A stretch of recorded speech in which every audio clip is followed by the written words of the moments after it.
Listo, Alejandro, Oscar, Nathaly, ya estamos en vivo.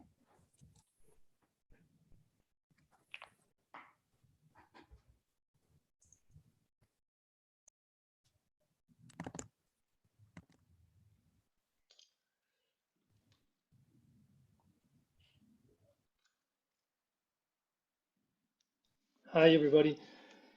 I'm very happy that you're here with us today. We're going to start on time, no? Just to in order to respect those that connected right on time. So we're going to start with the presentation from Nathaly.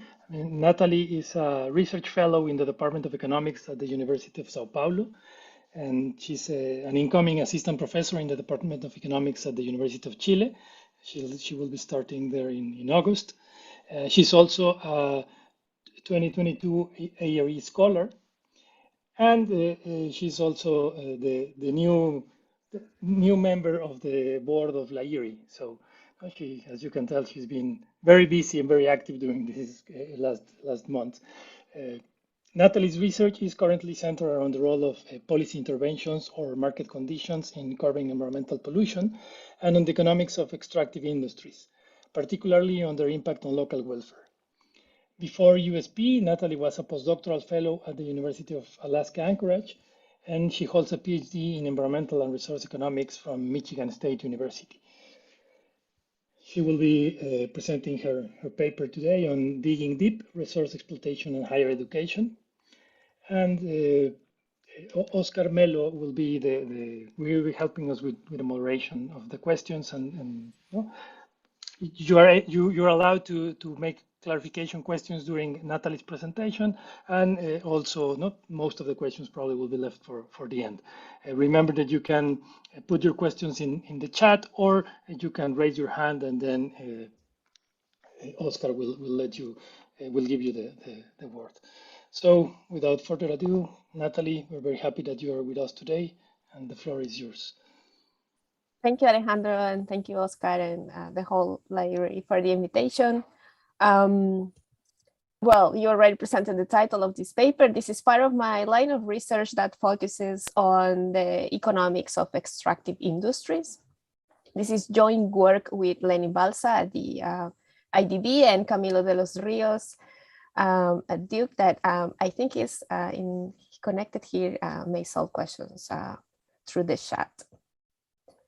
So the motivation behind this work is basically the whole literature on the so-called resource curse that basically has shown or has a hypothesis, right, that even though there are many countries that are rich in minerals and natural resources, there is evidence that shows that they may also suffer from several bad econ and political outcomes, which may include slow economic growth, public corruption, violence and conflict, and political instability, particularly in presence of weak institutions.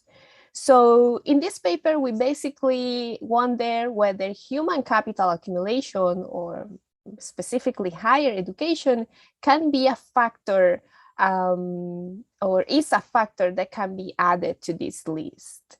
Why is this important? Well, if that's the case, if we are able to see human capital accumulation as another point in this list, then we may say that natural resources may have severe long-term consequences for resource-rich economies.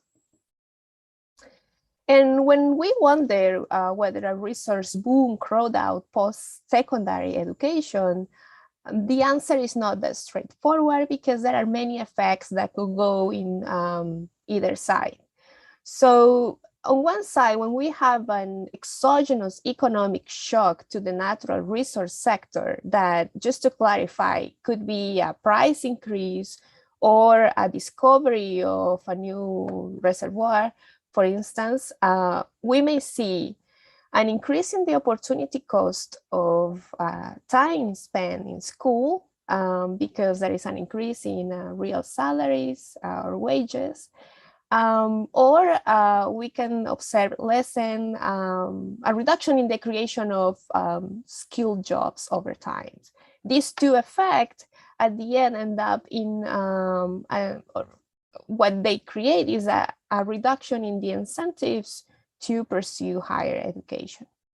However, at the same time, we may see that because of there is an increase in real wages, households now enjoy bigger budgets, which may allow them to send their kids to school, or young adults may basically just delay their post-secondary enrollment in order to go to the labor market and enjoy and get some of the benefits out of the boom. In this second case, we may observe a positive or an increase in the incentives to pursue higher education or no effects at all. What the previous literature tells us is also aligned with this idea of multiple effects, because this is the previous work are not conclusive regarding one single answer. So we separated the previous literature into two main groups, one that uses cross-country evidence and the other that uses within-country variation. In the first group, we find that a positive shock to the resource sector decreases public expenditure going to education, for instance, or there is a reduction in educational attainment, or there is also evidence of detrimental effects on the career that students choose. As you can see in this first group, seems that there is vast evidence pointing out to a resource curse also in terms of human capital accumulation. However, when we look at within country evidence, we find contradictory results and going in both sense. So we find an increase in educational expenditures, for instance, or an increase in primary school enrollment in Colombia, or an increase in general school enrollment in the US, or specifically high school completion in Australia. All of these due to a resource boom. At the same time, there is evidence of a decrease in the test scores and college enrollment, also for Colombia, and a decrease in college enrollment, and also a delay in college enrollment, a decrease in a delay in college enrollment for Colombia as well. So in this paper, as I've been mentioning already, we explore the role of resource extraction in high-level education. Specifically, we are going to look at the effect of a positive shock to this sector that will come in the form of a price increase. And we will analyze the effect of this shock on individual post-secondary enrollment and completion decisions. The setting of this analysis will be Chile. Specifically, we will use the universe of all high school seniors who graduated between 2006 and 2018. And this period coincides with the years of what is called the super cycle in the price of copper, the main mineral extracted in Chile. Why we believe that analyzing post-secondary enrollment and completion decisions in Chile, it's attractive in this case? Well, to start with, mining sector in this country is mostly large scale and capital intensive, dominated in some sense. Operations are framed into like this depiction. There is no evidence of illegal operations or artisanal. There are some artisanal sites, but its contribution to total production of the sector is minimum. At the same time, there is more than 90% of the labor force employed by large-scale mining operations that at least have a high school diploma. So whenever we think about the role of mining and how mining may affect educational decisions, the situation that we will observe in Chile is the following. It's more like the picture we see in the right-hand side panel. And as opposed to what we may have in our heads when we think about that mining, for instance, may decrease the incentives to acquire education.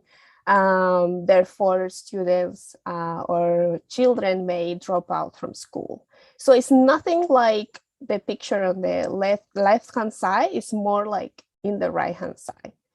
Because of these particularities of the Chilean case, we believe that we have a perfect setting to analyze the role of mining in post-secondary education, as opposed to what will be the role on primary or secondary education. By analyzing or by using Chile in this case, we may minimize concerns about the role of mining in compulsory education and look at higher education with more flexibility. So our methodology here, this is an empirical paper that uses data at the student level and framed in a set of continuous difference in difference equations, very standard here. We rely, for identification here, we rely on the exogenous variation in copper prices and the endowment of mineral resources throughout the country. So probably the most important slides, the two most important slides in this presentation, let me give you a preview of the results here. So in answering to our question, do a resource boom crowd out post-secondary enrollment? We find that on average, a $1 increase in copper prices rises in 0.2% a person's likelihood of enrolling in a post-secondary degree. However, when we look at areas or labor markets in which that are the richest in terms of natural resources, we find that this $1 increase in copper prices rises a person's likelihood of post-secondary enrollment in 2.58%. So as you can see, we have, as I mentioned before, we analyze this with a continuous difference in difference analysis. Therefore, the effects that we find will vary depending on how rich you are in terms of resources. This positive effect in post-secondary enrollment, however, masks some specific details. First, it has the form of a delayed enrollment. So students are enrolling into a post-secondary educational degree. However, this is not right after high school graduation. So students delay their post-secondary enrollment, which is consistent with this whole idea of whether education is a counter-cyclical type of policy. So in resource-rich labor markets, we find a 2.65 increase in the likelihood of late post-secondary enrollment. This positive effect in enrollment is also directed mostly towards technical degrees. So it's not that students are likely now or more likely now to enroll in a professional tertiary degree program. This is mostly about technical programs. And students with an increased likelihood of post-secondary enrollment are mostly students coming from private and subsidized, or what is also called voucher high schools, which generally cater more high income or middle class income groups. Among students that come from public high schools that again are catered among low income groups, we find in that there is a 2% decrease in the likelihood of post-secondary enrollment. In terms of completion, we find that a $1 rise in copper prices decreases in 0.24% a person's likelihood of post-secondary degree completion. In labor markets, among those labor markets that are the richest in terms of resources, this $1 rise in copper prices decreases in 3% a person's likelihood of finishing a tertiary degree program. Excuse me. This effect, again, is mostly found among students enrolled in a professional degree program and those that graduated from a public high school, again, mostly associated with low-income groups. We believe that the mechanisms behind, it's not what we believe, we analyze a set of mechanisms and we find that increased returns to primary and secondary education, including incomplete tertiary education in resource-rich places, may be driving the results here. I don't know if there are questions. As I said, these were probably the two most important slides. Happy to continue or answering questions. We believe we make a couple of contributions to the literature here. First, we contribute to this whole set of this literature analyzing the effect of a general economic shock and the cycle and the quality of educational outcomes. As I mentioned before, there is this evidence showing that middle and high income economies tend to have what is called counter-cyclical educational outcomes, meaning that when there is a positive shock affecting the economy, students may delay their educational outcomes after the shock is done or gone. We find evidence that this is happening here, but mostly among students that are part of high income groups. Students that are part of low income groups tend to behave like low income economies in general. So they seem to have cyclical educational outcomes. We also contribute here to the literature on the resource curves and the human capital education accumulational channel, specifically in terms of higher education. We also add this new twist to this literature showing that, yes, there seems to be a resource curves, and these resource curves in terms of education seems to be affecting mostly low-income groups. We also contribute to the literature on the extent of local labor demand shocks here, and the literature on the local impacts of mining in Chile. There are a couple of other works showing sort of the detrimental effects of the mining sector. We are showing a new venue here in terms of higher education. So let me jump to the data sources here. So in terms of copper prices, it's very standard. We gather annual variation in copper prices from the London Metal Exchange from 2006 to 2018. We deflate these to 2000 prices using the general price index from Chile here. In terms of extraction, in order to assure exogeneity of our resource extraction measure, we take the following approach. We use a geo-referenced mining cadastre of all extraction concessions that have been leased in Chile since 1983. And from that information, we construct two measures based on the pre-treatment years. So considering that we will analyze the effect of a copper price increase since 2006 until the 18, we gather all data on concessions since 1983 to 2003 here. And this is what we call, or what we refer to as the pre-treatment period of analysis. So these two measures, we construct these two measures based on the following equation. The first measure will give us the average percentage of local area leased at the local labor market level.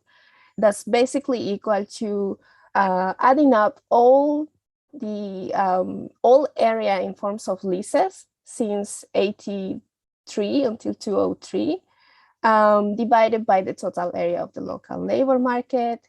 And the second measure is what we call the average number of mineral leases per local labor market.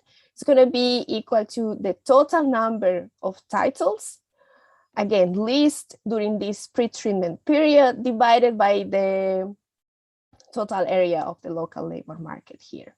So when I present the results to you, we will use these two measures of resource extraction as two proxies of resource endowment throughout the country.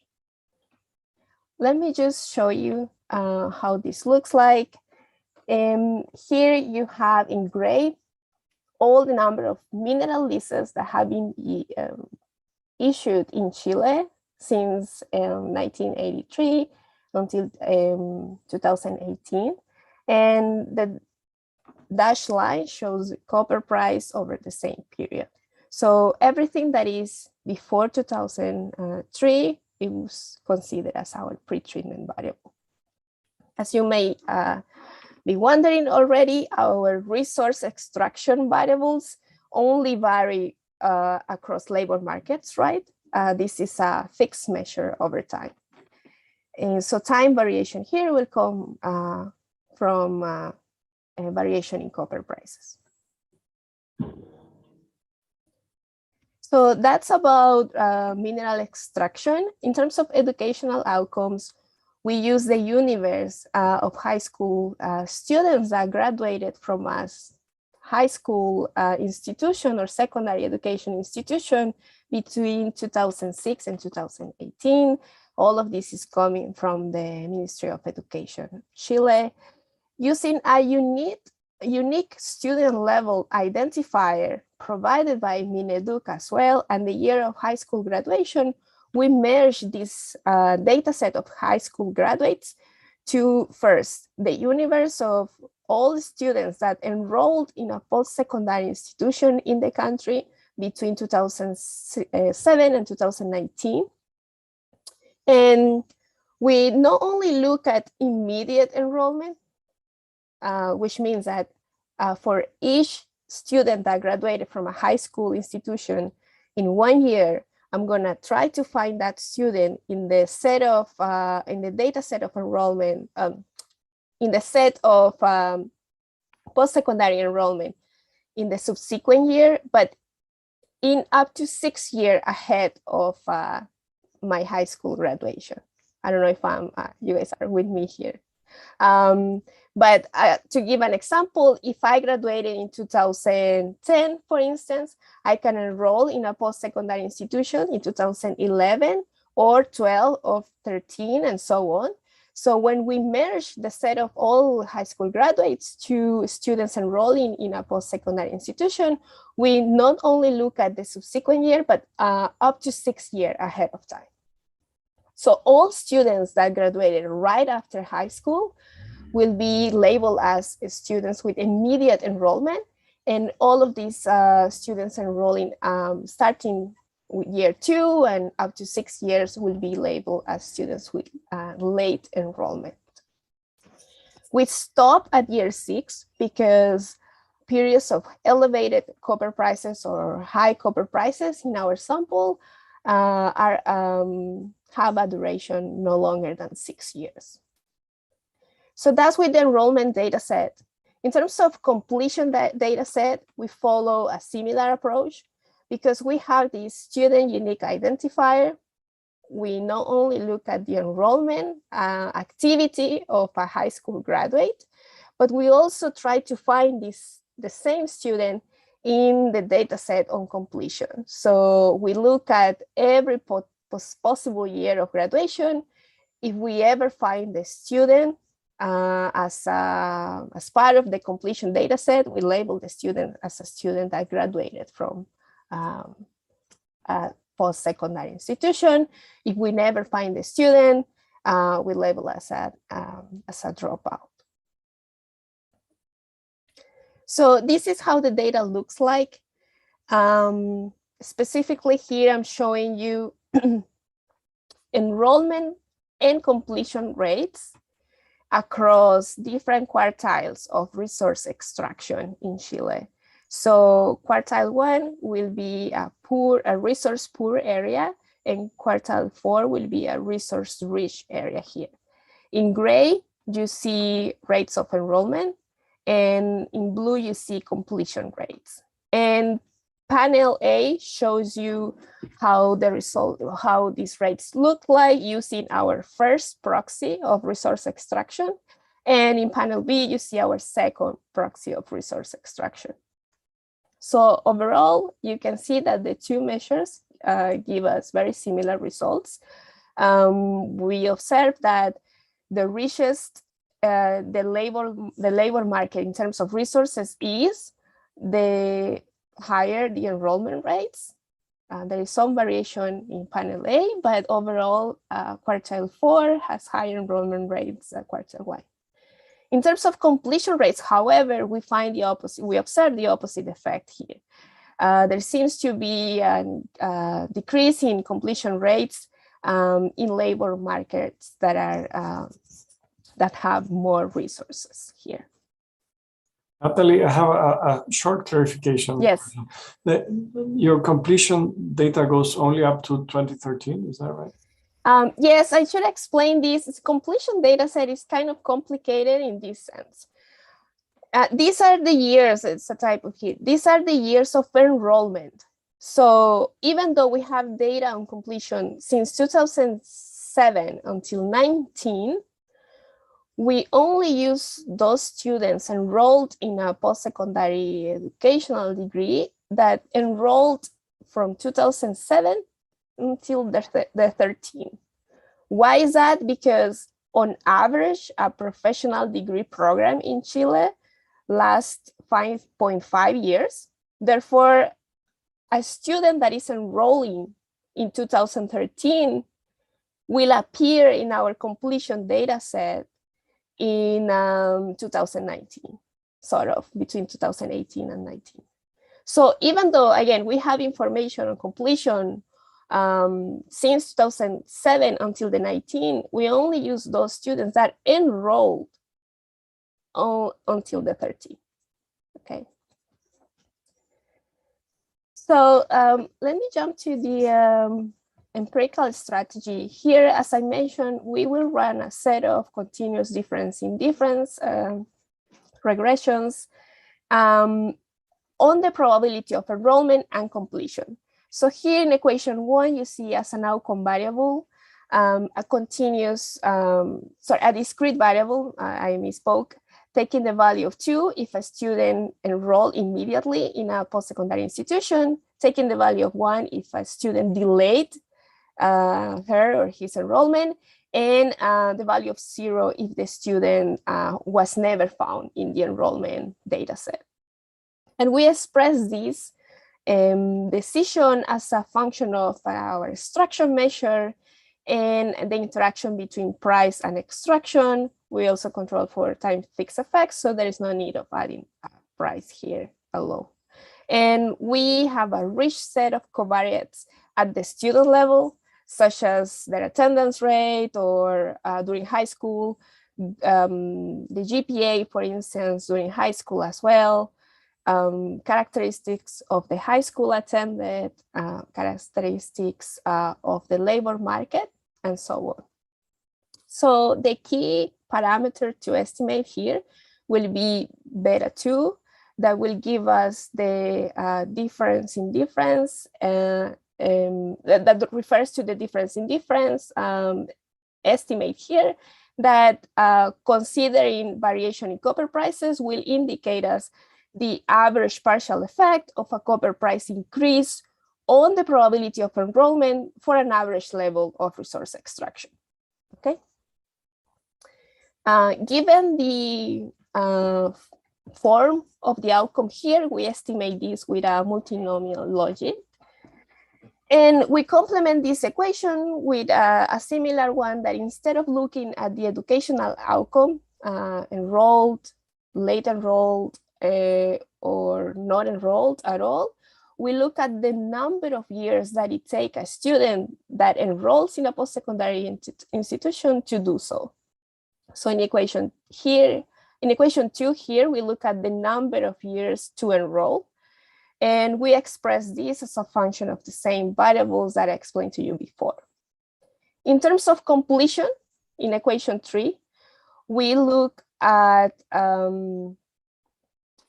as an outcome either 1 if the student complete or finish the degree, and 0 if he didn't finish or she didn't.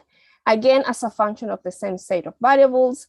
And similarly with equation 2, we complement the completion equation with an outcome that takes the number of years it takes a student to finish the degree. So as you can see in equation 2 and equation 4, we are already selecting the sample to only those students that either enroll or finish a degree.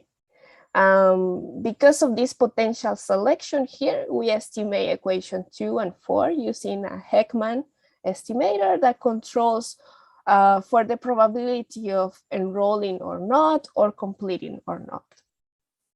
In equation 3, on the probability of completion is estimated with a logic estimation. The results here, you can see here the results on the probability of post-secondary enrollment. I'm showing you here only the results for our beta 2 coefficient. That's the continuous if and if estimator here. And these are the results for in panel A that uses or measures extraction as the percentage of local area leased. You can see that overall we observe decrease in the likelihood of no enrollment, which in other words means an increase in the likelihood of post-secondary enrollment, right? I forgot to mention here that from column 1 to 6 means a stronger specification in terms of the controls that we have. We can spend some time here analyzing. This is the same table. I just want you to focus in our most simple estimation here. How we read this. So for instance, a $1 increase in copper prices increases in 0.46% the likelihood of not enrollment for an average level of resource extractions, okay? If we evaluate this effect for the maximum level of resource extraction, we find that a $1 increase in copper prices increases the likelihood of post-secondary enrollment in 5.8% here.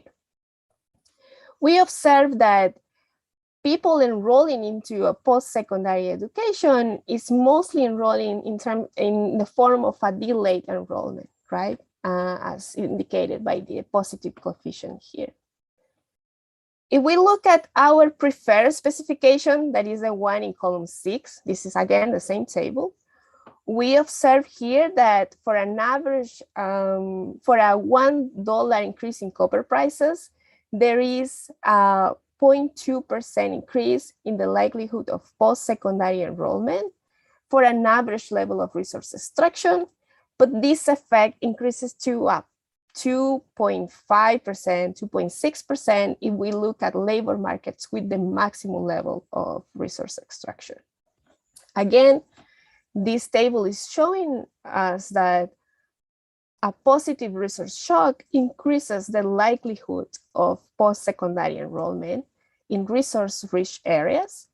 But this enrollment has the form of a delayed enrollment that is again consistent with the idea of a counter-cyclical educational outcome. This is again enrollment, but now using extraction as the number of leases. You can see here that we find similar effects. There is an increase in enrollment, in the likelihood of enrollment. In terms of completion, we find here sort of disappointed effects in the sense of what is the effect of mining in education. Regardless of how we measure extraction, either as in panel A or B, we find that overall copper price increase here decreases the likelihood of finishing a post-secondary education. So there is an increase in the likelihood of dropping out from college. Specifically, we find that a $1 price increase increases in 3% the likelihood of dropping out from college for the maximum level of resource extraction that we have in our data set. I'm going to skip this for the sake of time. So after we document an increase in enrollment and a decrease in the likelihood of finishing the degree, we wonder who are these students. And in order to provide an answer to that, we examine the funding source of the high school from which all of these students graduated. In Chile, if there are Chileans, well, Oscar here knows that the funding source of the high school attended is highly correlated with the socioeconomic profile of the families. Meaning that if you attend to a private high school, you are likely part of a high income group. If you attend to a public high school, you are likely part of a low income group. So what we do here is running the same equations, but now interacted with the funding source of the high school attended by the student in a sort of a triple difference estimation. And here you see the results of the triple diff and diff estimator among students that attended to private high school, voucher schools, that means that receive some sort of subsidy from the state, and those who attended to public high school. We observe here that the increased likelihood in post-secondary enrollment is mostly among students that attended to private or voucher high school, as you can see here by the first marginal effects. However, among students that attended to public high school, we observe the opposite. We observe that a $1 copper price increases, a $1 copper price increase rises the likelihood of not attending to a post-secondary education institution. At the same time, there is a simultaneous increase in immediate enrollment, however, and all of this at the expense of a reduce in delayed enrollment among these students. The difference between the behavior of public high school or students that attended to public high schools and private or voucher high school is highly correlated with this idea of high income groups sort of show educational outcomes that are counter-cyclical, but students attending to public high school behave in a cyclical way. This is the same idea here, but for completion. We see that the increased likelihood in dropping out from college is found mostly among students that attended to public high school, which is a very unfortunate result, sort of relates with all this literature on environmental justice, but from a different perspective as well. It seems that the detrimental effects of a resource boom is found mostly among students that belong to low-income groups. So, Oscar, I don't know how, I think I have 2 minutes, so I can quickly go to 2 or 5. the mechanisms behind here. We explore a set of mechanisms here that could give us an idea of what's going on behind. Just to be honest here, there is still one mechanism that we need to test. That is the last one here. But the most important one, we believe, is the idea of what happens to the opportunity cost of studying during a resource boom. So in other words, we analyze here, we study what is the effect of a copper price increase on the returns to education across different educational levels. So what I will show you here is that we find that a rise in copper prices increases the returns to either primary or secondary education in resource-rich places, whereas no effects are found on tertiary school, on tertiary education, which again makes sense, right? Students are dropping out from college because they are getting a wage premium with even an incomplete tertiary education. So what is behind this conclusion is the estimation of mean-Syrian wage equation. Again, now we have the salary as the outcome variable. For this, we use a different data set. I have to say this. We use the socioeconomic household survey that is called CACED in Chile to estimate the effect of a copper price increase on wages at different levels of education. So we express as the outcome variable here the wage as a function of our resource extraction variable, our copper price, and the education level in a triple difference in difference sort of estimation. And the results here show that for a copper price increase, there is an additional wage premium to those workers that have complete primary education or that finish a secondary education, but no effects or no wage premiums are found amongst those students that have finished a tertiary degree program. We then explore these returns to education idea, but now looking at even like giving a closer look to those students that have a complete secondary education versus those that have incomplete tertiary education and those that finish tertiary education. And we explore heterogeneous effect depending on the economic sector in which they work. So we basically divide the analysis here in terms of whether the person reports to work in the mining sector or in a non-mining sector. And these are how the results look like. Again, this is a triple difference in difference estimation, exploring heterogeneous effect by economic sector. We observe here that the returns to education during a copper price boom are found mostly amongst workers that have finished a high school education, but that work in the mining sector, which makes sense again here. Students that have finished a high school education, but are in other sectors of the economy actually have a decrease in the, report a decrease in the returns to education during a copper price boom. The most shocking result for us was to see that these returns to education are even present among students that didn't finish a college education or a post-secondary education, which is in line with this increase in dropout from college that we observe. So what this is basically telling us is that it is more convenient for students to drop out from college because I may get a job in the mining sector that will pay me even more during a research boom, regardless of whether I finish college or not. We observed increased returns to education among those working in the mining sector, but that have finished a technical tertiary degree program.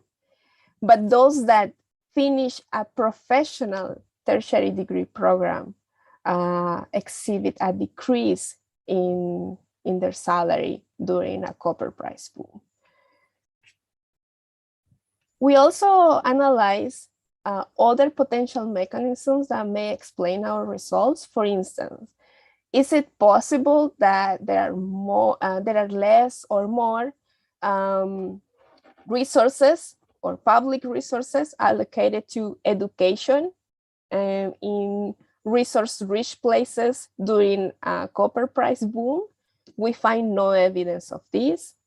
We also analyze the quality of public education specifically. We have nothing here that can tell us it's also likely that these students dropping out have lower quality of education, for instance. We find nothing here. We also analyze a potential embezzlement of resource revenue during a copper price boom. Again, we find no evidence that there could be a political, economic channel explaining the results here.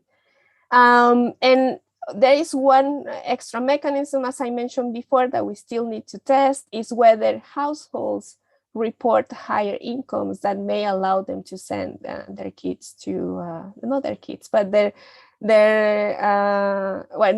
are not kids, but people to a college or a tertiary or technical institutional program after high school. So conclusions, and I'm looking forward to your questions or comments here. As I mentioned before, we have strong evidence that shows that natural resources may affect human capital accumulation in resource-rich areas, but mostly among low-income groups. What I showed you today was evidence of an increase in the likelihood of late post-secondary enrollment. However, this late post-secondary enrollment is only found among people from coming from private or voucher high schools, whereas for people coming from public high schools, we observe a decrease in the likelihood of enrolling in a post-secondary degree. We also have strong evidence of an increase in the likelihood of dropping out from college, and again, mostly among low-income students. We have evidence that what may be behind these effects is a decrease in the returns to education, in the returns to higher education. So what you may infer from this is that there is a need of improving access to higher education in resource-rich areas, particularly during periods of high copper prices and among low-income groups. So probably allocating more resources to public education during periods of high copper prices may help to ameliorate these effects. Thank you for the time. Happy to hear what you have to say. Thank you, Nathaly, for a very interesting presentation. I think it was fairly clear. And I think we have a question in the chat. Maybe Santiago, you can present your question there. I don't know, Nathaly, if you can see it, but if... Yeah, I'm reading now. Okay. I cannot turn on the camera because something of the host permit. But hola, Nathaly, that was a really good paper. Thank you. I guess the two comments are, the first one is like, there are three municipalities that I think are relevant to understand what's happening. Like one's the municipality of origin, one is the municipality where they go to university, and then the municipality they go to work. Because my concern, like we might have like people from non-mining municipalities aiming to get a mining job, or like we have so much, at least I guess I'm based in Colombia, like a lot of people go to the capital cities, even though they're from mining regions. So like there might be like this mixing between treatment and control. So like how much data you have to like look at whether we might have these spillovers from treatment control. I guess the second one, then I saw your regression tables and you have fixed effects for the restricted sample of large markets, I think. I just wanted to see like fixed effects for the other, for like columns 1 to 4. I think it's better if we just focus on the different diff with the school fixed effect, but yeah, that was it. Thank you, Santiago. Yeah, your first question is very interesting, and let me tell you, a little complex. We've been thinking about this. What I showed you today is the analysis restricting the sample to students that graduated from high school in a specific labor market, and either go to a post-secondary institution in the same labor market or don't go at all. Which we believe was the simplest approach because of what you're saying, right? There is possibility that students may decide to go to different labor markets to study. However, as you mentioned, as part of the analysis, in some moment we restrict the sample, and I can show you that here. I didn't have enough time to talk about this, but you can see that throughout all our tables, there is an option here, only medium and large labor markets, in which we only focus on labor markets that have a specific size, like medium or large size, because of the same idea. We didn't want to include labor markets that maybe didn't have enough supply of education, of the educational institutions, right? Which at the same time, right, may motivate a large migration of students through to other regions. I said that it's complex because we've been thinking whether we could do something else regarding those students that graduate from a high school in a specific labor market and go to a different labor market to study. And we haven't run our regressions using that subsample. Maybe it's worth to see if there is an effect there.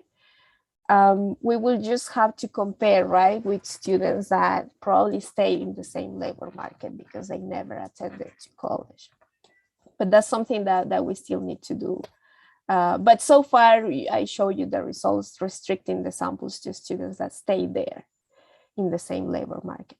And the second question regarding high school fixed effects, we use that specification in column 6. If I understood well, you want to see column 1 with high school fixed effects, maybe. Yeah, that we can do that too. In the middle, we add covariates at the high school level, but then we replace high school covariates 4 times for high school fixed effects. Thank you, Santiago. And Brad, good to see you here. Yeah, great presentation, Nathaly. Really liked the paper. And good to see you present again. So my question was on kind of the policy recommendation here. And I guess the outcome that I would think that it's important in this context is lifetime earnings as kind of the main outcome measure that we would care about. I mean, after all, if kind of during the boom period, the workers exploit the high wage premium that they can get kind of with these partially completed tertiary degrees. They enjoy the bust period with that wage premium for a while. Then there's the boom period, and then there's a bust, and then they go back to school. I mean, that might kind of optimize their lifetime earnings pretty well. I realize that the copper boom, period isn't necessarily over yet in Chile, so you don't have this nice bust period to look at yet. But I mean, I guess that's kind of where my head is thinking, just in terms of thinking about long-term policy impacts, is really what the lifetime earnings are of these workers. But a great paper, and thank you for the presentation. Perfect, thank you. Yeah, so our policy recommendation is mostly it's motivated mostly by the disparities that we observe among income groups. So as you mentioned, and as you perfectly described it, right, we do have evidence that these workers are enjoying the benefits of the boom, and they are correctly optimizing, deciding on that, right? Like, I go to the market, then it seems that I come back to finish my degree or to enroll and finish, even though it could be a technical degree, but we do have evidence of that. But then in the income analysis, when we incorporate our proxy of income, we observe that optimizing behavior seems to be present only among students that belong to a specific income group, whereas the students that are part of low-income groups may not be optimizing in the same way, right? So it seems that they drop out from college, and we don't have evidence that they come back, right? As you can see in this graph, on the right-hand side, among students that graduated from a public high school, we don't observe an increase in the likelihood of a late enrollment here. On the contrary, we observe a decrease. It seems that some of these students coming from public high school are either not enrolled at all or are enrolled immediately during a copper price boom. The fact that they are enrolling immediately here make us think that there may be these other mechanisms, this other mechanism also at play that relates to the income or household income, right? Maybe there is some portion, or there is a portion of low-income students that sees now a boom or a boost in their family income that they decide to enroll here. But some others are not enrolling at all. So our policy recommendation is more on that side of there is disparities and heterogeneities based on your background. Thank you. Yeah, I had a similar question, Brett. But let me complement a little bit the question, because, and I think I also have a clarification question for this graph, because the percentages you're getting, can you tell us a little bit about the significance, because they're statistically significant, but policy-wise, yes, how relevant they are? And I think the first ones are percentages, and then they're 0.2, right? They're not the same? They are all the same, but okay, in private school, they're bigger for privates, way bigger, right? Because 2 and the others are 0.2. 0.2, right? So your results for public high school is, it's at 0.2%. They're small, yes. Right, small. So is that something that should be of concern, or not really? No. It's statistically significant, but economically it may not be that much. We still believe that it's important to point out that there is a decrease in likelihood of enrolling here. And this is, I have to say, this is the estimated marginal effect for a 1 cent increase in copper prices. So what I should have had here is what would be the effect of a $1 increase that will increase this effect. But yeah, because given there is a continuous diff and diff specification, and we measure copper prices in cents, this effect will be magnified by the size of the copper price increase, which is not crazy to think about a 100-cent increase. I was just looking now at the data, and from August 2020 to August 21, there was more than $1 increase in copper prices. So, but yeah, there is this effect that there could be bigger among students from private schools. Perfect. I don't know if, Brett, you have another question, or? Actually, I do. Yeah, on this graph, on the private high schools on the left panel, we see a decrease in immediate enrollment. Yes.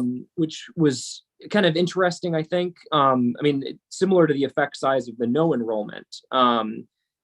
Thoughts on the story there?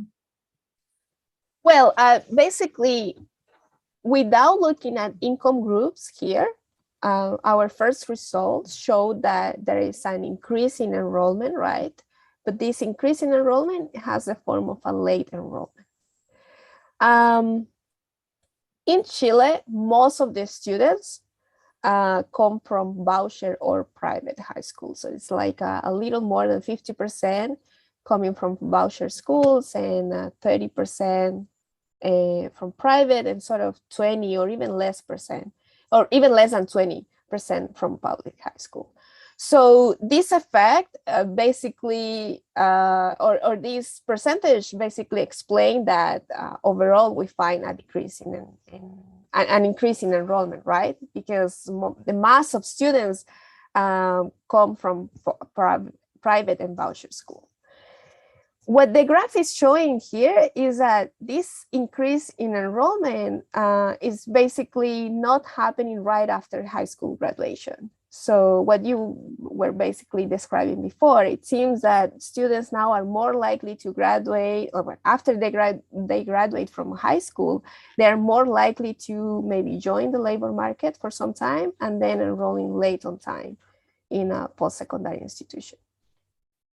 So I don't know if that answered your question. Cool.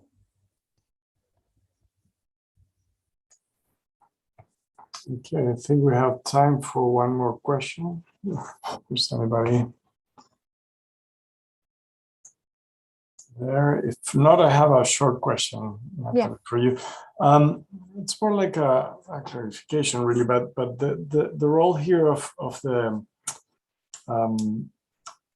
delay that you could have, because I mean the mechanism is that the price is going to go up, and they probably need some level of investment for for the economy to pick up, and so I don't know if you tested some delay in the effects, and also maybe it's a different question, but the resource endowment, the way it's measured, right? What we probably like to have is a measurement of the size of the mining activity compared to the rest of the economic activity of the locality, right? So to reflect a little bit the opportunity cost, or how much is increasing the mining compared to what is going on to other activities.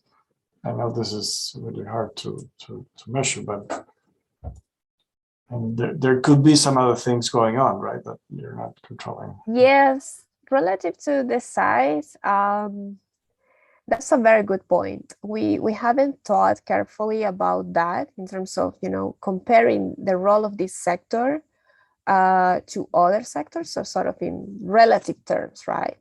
We picture this analysis only in sort of absolute terms here, where it's just the effect of mining, regardless of what would be the effect of other sectors of the economy. I think that's a very interesting point. One analysis that may answer or help to answer to that question is something that I quickly skip here, that is related to this. In Chile, there is an important concern regarding local labor supply being not enough sometimes to meet labor requirements of some mining projects. So therefore, some mining companies pull in workers from other sectors of the economy. So in order to test this hypothesis, we change our treatment variable, and instead of using mineral leases, we use the share of workers in the mining sector in each labor market.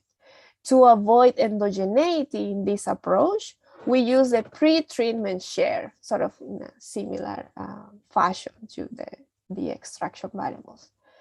So, but this was originally intended to test for the role of long distance commuting, but I think it may also answer to your question here.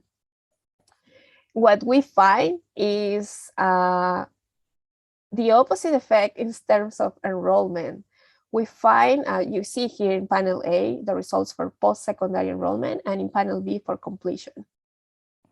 For enrollment, we observe that there is indeed an increase in the likelihood of not going to college when we measure extraction as the share of workers in the mining sector, which is also, again, in line with this idea of potential long-term bad consequences for human capital accumulation. So, and for completion, we see here a similar effect. There is an increase in the likelihood of dropping out from college. However, we lose precision in estimating this effect, so we don't have anything that is statistically significant. But there seems to be a similar effect. But that's a good point. I think we need to think carefully about how can we also give an idea of the relative impact of this of a boom to this sector versus to booms to other sectors of the economy. Thank you. Thank you, Nathaly. And I think we are on time and I don't see any other questions. So we thank you again very much. Very good presentation. Thank you for the invitation. Thanks to you. And we hope to see you all in our next seminar series. Thank you all. Thank you. Bye to all.